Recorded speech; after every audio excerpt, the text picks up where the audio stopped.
We're back into the action here, folks. Number one form for Bama football news. In my own words, yours truly, Stephen Smith, Touchdown Alabama Magazine. Appreciate all of you for checking us out here on today. And we're going to look at now another thing that Saban spoke on last Friday to open up spring practice.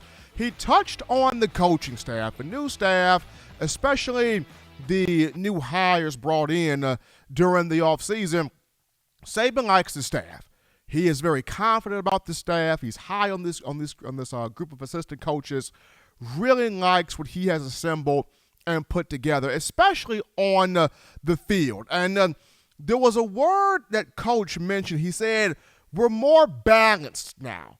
We haven't been this balanced on the staff in a long time.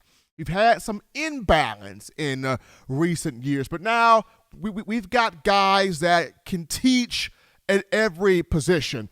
We have guys that can give that proper attention to every position. And I thought that was interesting because normally, we've seen in years past where, Alabama has had a guy that has pulled double duty or an assistant that has pulled or had to do or was responsible for two different roles, and those teams still won national championships. But now that I actually sit down and think about it, John, I kind of get where Saban's coming from, because when you have a coach that is coaching special teams and tight ends, you kind of wonder what position is getting that coach's undivided attention, right?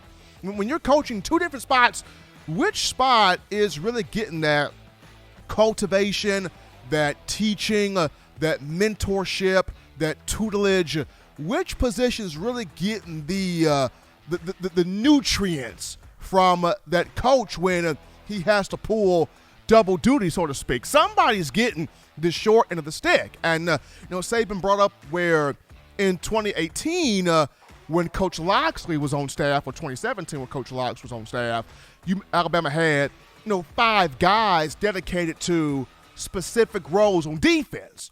So all the defensive guys were getting that attention. They were getting that coaching. They were getting that fine-tuned focus there. Versus offensively, you may have 4 coaches that are pure offensive coaches, and then one coach that's kind of a walk-around guy. You don't know who's getting that attention from that coach. He's kind of a walk-around guy. And when that staff had transpired out, Saban mentioned he was left with one extra defensive coach, and it made it kind of an imbalance. So now, when you look at Alabama offensively and defensively, you have offensively here's how it looks. You've got Bill O'Brien solely giving quarterbacks that attention and the offensive play calling that attention. You've got Robert Gillespie solely giving running backs attention. That's his specialty. You've got Holman Wiggins solely giving wide receivers that attention. That's his specialty, and he's done a great job of that since 2019. Then you bring in Joe Cox, solely giving tight ends that attention. He's coaching nothing else but tight ends. So that means Cameron Latou, Robbie Oots, Elijah Brown, and when Amari Nablack and Danny Lewis Jr. arrive in the summer, Joe Cox is solely focused on that spot, that tight end group, and that's a big deal. Defensively, Pete Golding solely focused on inside linebackers, defensive play calling. Coleman Hutzler focused on outside linebackers. Freddie Roach solely focused on defensive line. Charles Kelly solely focused on safeties. Travaris Robinson solely focused on corners. So that's the balance right there. Each coach on the staff has that position they're putting all of their attention into. They're channeling all of their focus. And I feel like to have a staff like that, I think that alleviates so much issue, because now each position group knows I got my coach. My coach is focused on me. He ain't juggling stuff. He ain't doing double duty. He ain't like, okay, wide receiver, stay here. I got to check out the DBs. DBs, hold up. No.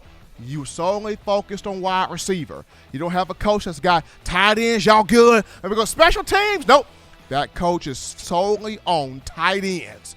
Each position group has a coach that is solely wired and focused in on that. And I feel like that's going to pay off some big dividends here for the Crimson Tide, not just in the spring, but also in the upcoming fall as it looks to make that push to get back to the college football playoff national championship stage and winning that national title. So I just thought that was really interesting how Coach Saban said we're more balanced now. We got everybody on offense focused on solely offense. We got everybody on defense focused on solely defense. And even the guys, special teams, focused on just special teams because how Coach Bear Bryant and Gene Stallings, they knew, hey, special teams can change and affect any part of the game. But I thought that was really cool there coming from Coach Saban.